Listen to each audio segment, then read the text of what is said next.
first, you have some time to read questions 1 to 3.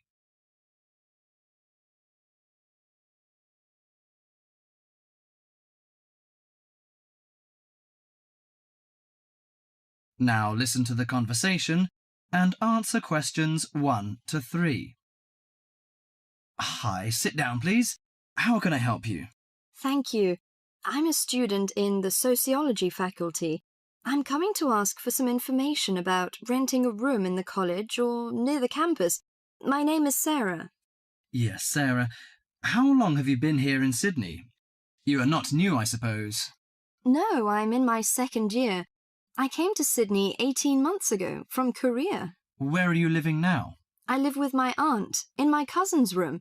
It's pretty nice to live with my relatives, but unfortunately my cousin has finished his term and is returning from Britain next week. I have to rent a room for myself. Yes, it sounds a little unfortunate, but I suppose it's a good chance for you to have a deeper understanding to real world. I hope so. Well, what sort of thing are you looking for? What we provide ranges from shared flat to homestay. And of course we have houses with gardens if you like. No, the house with a garden is obviously out of my price range. Shared flat is not bad, but I prefer a homestay. I enjoy the feeling of living with the family. When do you plan to begin the rent? Next week, you just said? No, my cousin is arriving by next week, so I hope to move out by this weekend. This weekend, okay. The main area we deal with is around the university. Around the university, aha. Do you have anything near the northern gate of the university? You know, the sociology faculty is near the northern gate.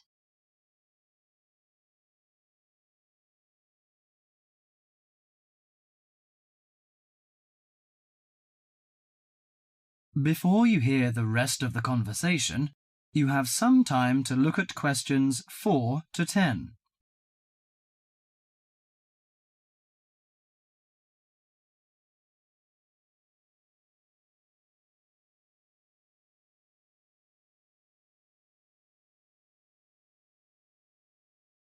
Now listen to the conversation and answer questions 4 to 10.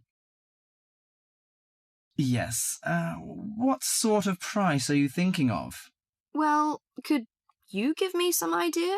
You know, I have no experience of renting a room. I don't know what price is reasonable, but I hope it's not over $300. I see. Usually the homestay ranges from $180 per month. Only $180? Yes, to $350 depending on a number of different factors. What does it depend on? Well, obviously the quality of the house, the facilities and extra services. Oh, I don't care about the quality very much, as long as it's clean. As to the facilities, I want the room with a separate bathroom. Kitchen isn't a necessity, because I don't want to cook by myself. I hope to have meals with the family if possible. Okay, let me check the files. Yes, I think this one might suit you. It's a family house with 2 vacant bedrooms. How about the owner of the house? I mean, is it a family or... According to the file, it is a retired lady. She wants to find college students as tenants. That's great. What's the condition of the rooms? The bigger bedroom is furnished and with a bathroom, and the rent is $320 per month. The smaller one charges $250.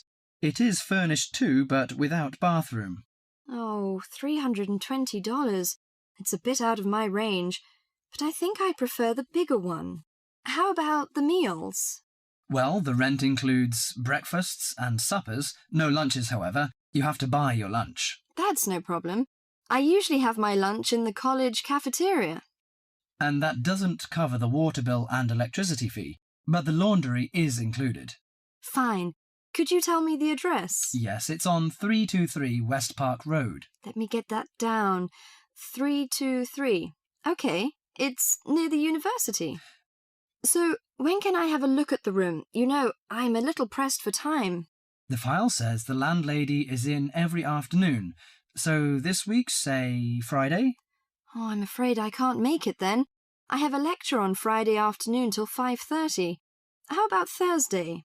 Okay, that's fine. Would 5 be okay? Yes, fine. Just come here. Yes, here in the student service office. Oh, before I forget, before moving, you have to pay 1 month's rent in advance. Really? Oh, I didn't know that before. Could I ask why? As the deposit. You know, in case you damage the property or move out without giving notice. Usually this doesn't happen, but standing in the owner's shoes... Yes, I understand it all. So that's $320. Okay, I'll take the money if I'm satisfied. Well, a word of advice. Don't forget to get a receipt when you pay the deposit or rent. Yes, thank you so much. That is the end of part 1. You now have half a minute to check your answers.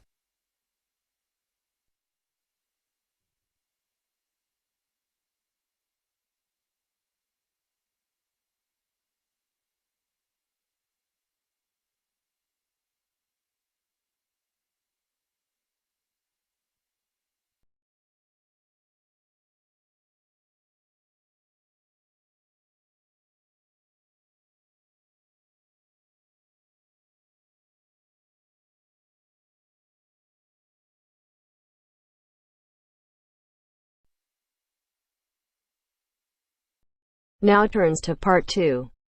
Part 2. You will hear a trainer giving a talk to people who want to learn outdoor survival skills. First, you have some time to look at questions 11 to 16.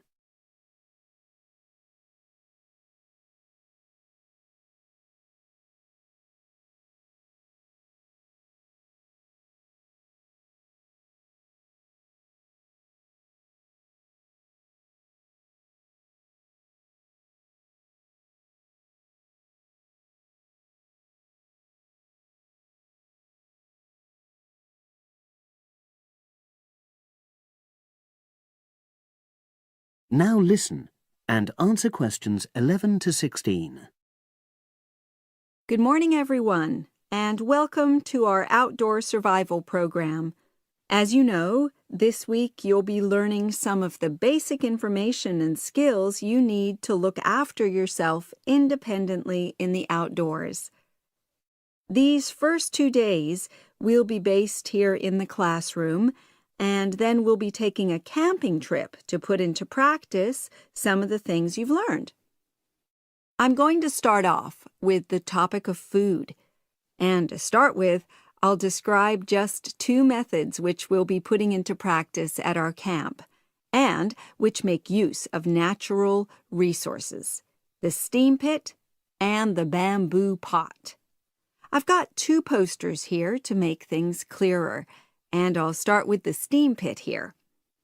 To make this, you'll need some dry sticks, some grass, some loose earth, and some stones. And for this week only, some matches. The first thing you do is to dig a shallow pit in the place you've chosen to do your cooking. Let's say about 25 centimeters deep and 30 centimeters wide. Your sticks have to be a bit wider than the pit because you have to put a line of them along the top from one end of the pit to the other. Before setting light to these, you take some large stones and arrange them on top. Then you start the fire and wait till the wooden platform burns through and the stones fall into the pit. At this point, brush away any pieces of hot ash from the stones. You can use a handful of grass, and then take another stick and push it down into the center of the pit, between the stones. After that, you cover the whole pit with a thick layer of grass. And then you can put your food on it, wrapped in more pieces of grass, like parcels. Finally, cover the whole thing with earth. You have to pat it firmly to seal the pit. Then all you have to do is take the stick out and pour a bit of water into the opening that it leaves. It should take about 4 hours for your food to cook, as it cooks slowly in the steam that's created inside the pit. Now you have some time to look at questions 17 to 20.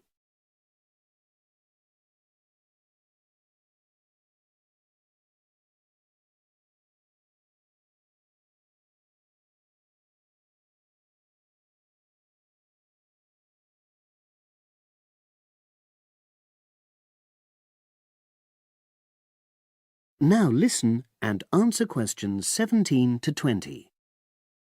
So, simple but effective. The other method you're going to practice this week is the bamboo oven. Now, the steam pit is ideal in certain conditions because the heat is below ground level. For example, if there's a strong wind and you're afraid a fire might spread. But when it's safe to have an open fire, you can use the bamboo oven method. You get a length of bamboo, which, as you probably know, is hollow and consists of a number of individual sections with a wall in between. You use a sharp stick to make a hole in each of the dividing walls apart from the end one. Then you lean the bamboo over a fire, with the top propped up by a forked stick and the bottom sitting on the ground. You pour enough water in the top to fill the bottom section, and then light a fire underneath that section to heat the water. Then you put your food inside the top section, and the steam coming up the bamboo through the holes you made cooks it. I'm going to move on now to food itself and talk about some of the wild plants you might cook. I'm going to begin with fungi. That's mushrooms and toadstools. I'm sure you'll be aware that some of these are edible and they're delicious, but some of them are highly poisonous. Now, whether they're poisonous or not, all fungi that you find in the wild should be cooked before eating, because that helps to destroy any compounds in them that might be mildly toxic. But be aware that any amount of cooking won't make poisonous varieties any safer to eat. Unless you can definitely identify a fungus, you should never eat it. It's not worth the risk. And you need to be really sure, because some fungi that are poisonous are very similar in appearance to certain edible varieties. They can easily be mistaken for each other. So, having said all that, fungi are delicious when they're freshly picked, and although they are only moderately nutritious, they do contain minerals which the body needs. I'll move on now to leafy plants, which are generally... That is the end of part 2. You now have half a minute to check your answers.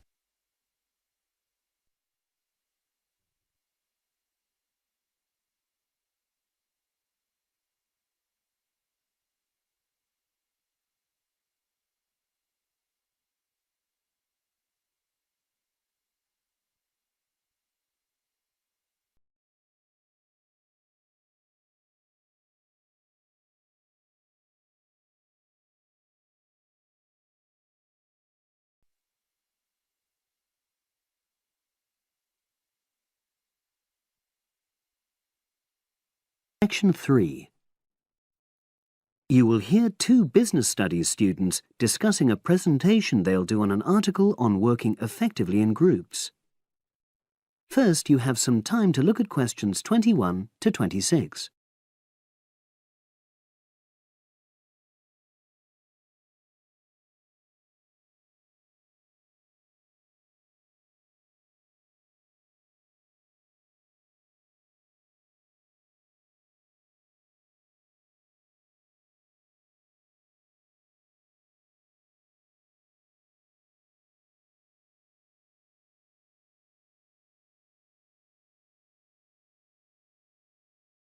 Now listen and answer questions 21 to 26. So, Brad, what did you think of the article on group work? Oh, hi, Helen. Yeah, it was pretty good, with helpful pieces of advice on how to make group work effective. I think we were lucky to be given such a straightforward text to present at the management skills seminar. Yeah, actually, Shall we discuss it now? Have you got time? Sure, it's only a 10-minute presentation, so we just need to explain and then give our views on the main points raised in the article. I'll jot down some notes. Right. So, there are 3 main sections. I suggest we start with listening. Yeah, effective listening in groups, because it's not something that's frequently covered on courses in our field. No, and we should say that in the presentation. Yeah, and also effective listening's pretty simple, you know. I don't think it's hard to learn. Well, people think it's easy, but in my experience, most of us tend to be very lazy listeners. Okay, I wouldn't argue with that. Something I do think we should emphasize is the power of the listener's posture, gestures, etc., in making speakers feel respected. Not that you're just waiting for them to finish before jumping in with your own ideas. Uh-huh. Okay, right. The next section is on goal setting. Let's make sure we're clear what the article says on this. Yeah. Well, firstly, it says that all group members must be given time to explain their own goals. That's it, yeah. And then, did it say that the whole group should agree on common goals? That's a bit too strong. It's more that everyone's agendas should be equally acceptable. But it does say that goals have to be realistic, you know. Achievable within a particular time? You've got it. That's really what the article's saying. There isn't really any point in having ideals if group members know they won't come to anything within a reasonable period. So, I think a summary covering those points will be enough for that part of the presentation, don't you? Yep. Now, the last section is about conflict resolution. Actually, I thought it was the worst part of the article. Me too. I don't think it went into sufficient detail on the issue. Actually, I thought it devoted too much space to it, but that it was all rather boring, you know? It didn't mention some of the more radical theories. Absolutely. I found that really irritating. Right, and also I think it could have said more about conflict sometimes being healthy in groups. Absolutely. It just mentioned rather glibly about how we should avoid thinking of winners and losers, and that quick resolution of conflict is always desirable. Without explaining what these terms mean? Well, it gives quite detailed definitions, but doesn't develop a proper argument. Right. So, for the presentation, I think we just give some definitions and then explain what we felt were the weaknesses in the article's treatment of conflict resolution. Yeah, good. Now you have some time to look at questions 27 to 30.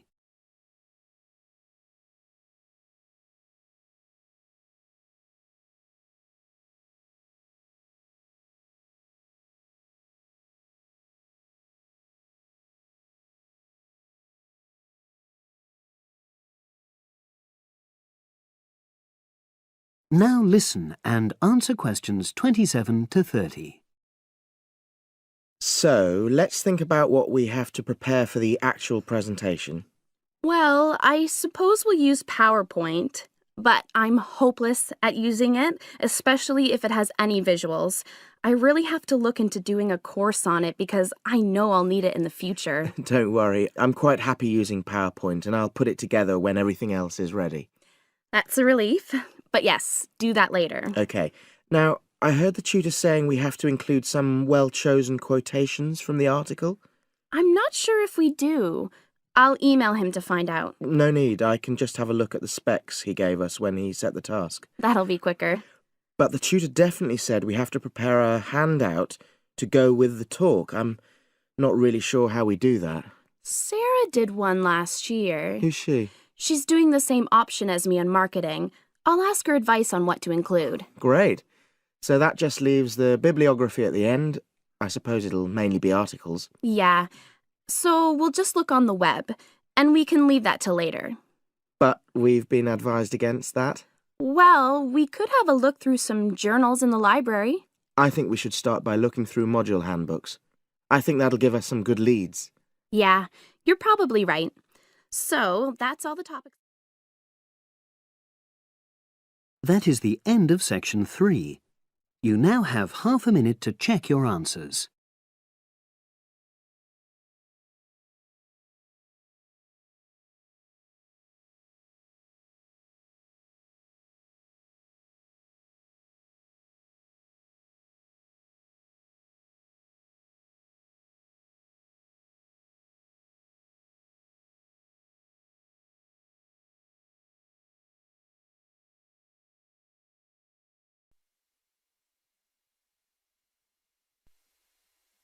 Now turns to Part 4.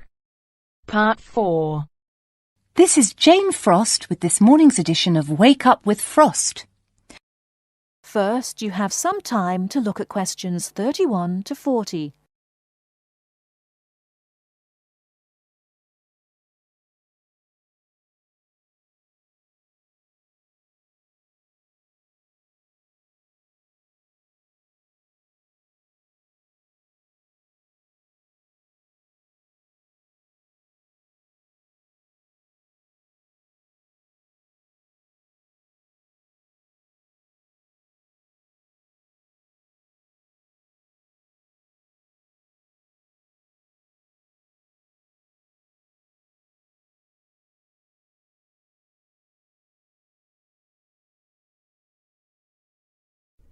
Now, listen carefully and answer questions 31 to 40.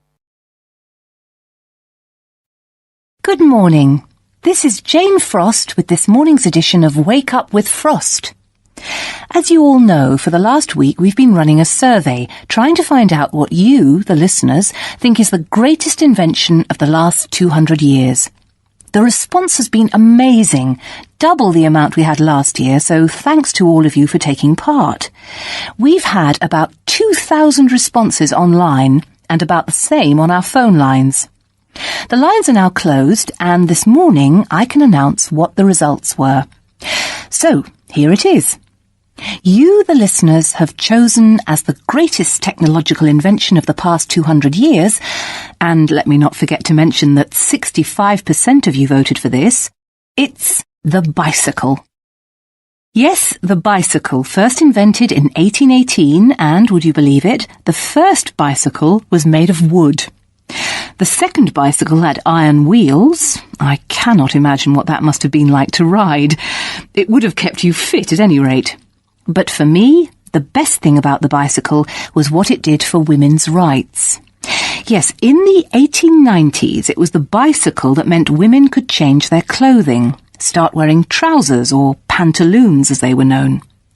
Before then, women's clothes had been really uncomfortable, and I'd imagine quite difficult to breathe in. So, thanks to the ordinary bicycle, it was not only the man who wore the trousers in a home. Instead, women could now feel far more equal to their male contemporaries. And I'm sure you'll agree, the bicycle is a great way to get regular exercise, and of course, it's much better for the environment. And today, over 1 billion people all over the world ride bicycles, and for some, it's their only means of getting around from A to B. So, to all you bicycle riders out there, keep up the good work. Coming in a close second with 42% is the computer. I found out something interesting about the computer, which is that really, this word first meant someone who did mathematical calculations. Of course, today, with the development of the personal computer, computers are being used for everything from home use to business and even digital photography. I don't know about you, but I can't imagine life without a computer now. I guess closely related to the computer is the internet, and this got 12% of your votes.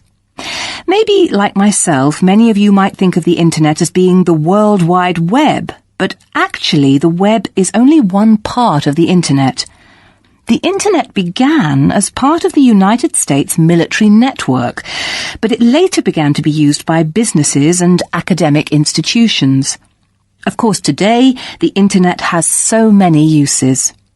We use it for shopping online and entertainment, as well as to find information and send emails. But sadly, there is a darker side to the internet, and some of you have sent me emails about this. Finally, with 5% of your votes, is the radio. We think the radio was invented by Marconi in 1896, and he opened his first radio or wireless factory in the United Kingdom in 1898. In 1906, a man called Reginald Fessenden gave the first radio broadcast from Massachusetts. Ships could hear him at sea, and apparently he played the violin. As yet, listeners, I've spared you from having to listen to my guitar playing. But certainly radio is still important. Let's not forget that it was by radio that the Titanic sent signals to other ships. And with the popularity of TV today, I was secretly pleased so many of you had still placed importance on the radio. So, there you have it, the results of our survey. I think there are still important inventions that were not chosen but deserve a mention. Nuclear power and, of course, communications satellite, something which I am certain will continue to change the face of how we communicate with each other over both long and short distances. In fact, for me, the mobile phone is one of the greatest inventions of the last 200 years, if I think back to my first phone and then I look at what is happening now. Children born today will probably be more likely to have their first experience of the internet on a mobile phone screen rather than a computer monitor. Some of the new mobiles that are now being sold make it just as easy and as quick to find information on the web as on a computer. And let's not forget that mobiles now have digital cameras, word processing facilities, so you can type all your documents, and even personal organisers. I think it's quite possible that the mobile may even replace computers one day. That is the end of part 4. You now have half a minute to check your answers.